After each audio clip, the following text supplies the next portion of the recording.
Welcome to my channel MSc chemistry notes. आज का जो टॉपिक है वो सल्फर साइकिल है। तो अगर आप सल्फर साइकिल के डायग्राम को अच्छे तरीके से समझ लेते हैं तो आप इसे अपने ओन वर्ड्स में भी लिख सकते हैं। तो चलिए स्टार्ट करते हैं हमारा आज का टॉपिक। तो जैसा कि आपको पता है, जो सल्फर है हमारे अर्थ के सरफेस में रहता है एलिमेंट के फॉर्म में।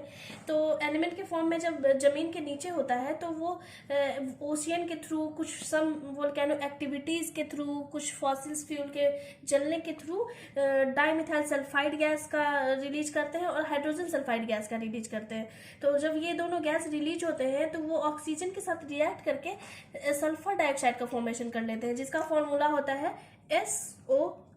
और यही SO2 है जो जब ऑक्सीजन के साथ रिएक्ट करते हैं, अगेन जब प्लस O2 के साथ रिएक्ट करते हैं ये, तो सल्फर ट्राईऑक्साइड का फॉर्मेशन करते हैं।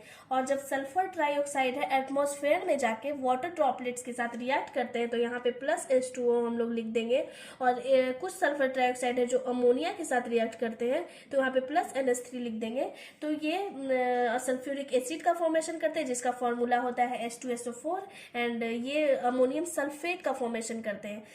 तो then sulphuric acid and ammonium जो सल्फेट है, वो दोनों जब फॉग प्रिसिपिटेशन के रूप में निकलते हैं, यानी एसिड रेन के रूप में जब अर्थ पे आते हैं, तो सल्फेट सॉल्ट का फॉर्मेशन कर लेते हैं। जब एसिड रेन आप लोग पढ़ा होगा, तो जब एसिड रेन जब अर्थ पे गिरता है तो वो सल्फेट सॉल्ट का फॉर्मेशन कर लेता है। यही सल्फेट सॉल्ट है जो कुछ ट्री ऑब्जर्व कर लेते हैं, कुछ प्लांट ऑब्जर्व कर लेते हैं, क्योंकि डायरेक्टली हम लोग सल्फर को कंज्यूम नहीं कर सकते। इसलिए जब ट्री और प्लांट प्रोटीन के रूप में सल्फेट सॉल्ट को ले लेते हैं, तो इनका कंज्यूम एनिमल्स करते हैं और ह्यूमन बींग्स करते हैं। लिविंग थिंग्स जब करते हैं तो कंज्यूम करने के बाद जब इनका डेथ हो जाता है तो डीके शुरू होता है। तो यही डीके होने के बाद कुछ सल्फेट सॉल्ट के फॉर्म में टूट जाते हैं और कुछ हाइड्रोजन सल्फाइड के फॉर्म में टूट जाते हैं। तो जो हाइड्रोजन सल्फाइड के फॉर्म में टूट जाते हैं, तो यहाँ पे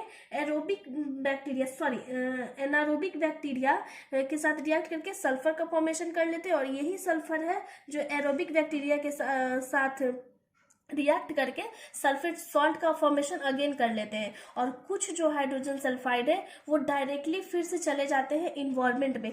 इस तरह से जो है साइकिल चलते रहता है इन एटमॉस्फेयर में। इसी को हम लोग सल्फर साइकिल कहते हैं। तो अगर आप को मेरा वीडियो पसंद आता है तो प्लीज़ ज़्यादा से ज़्यादा लाइक कीजिए, शेयर कीजिए, सब्सक्राइब कीजिए। Thank you so much.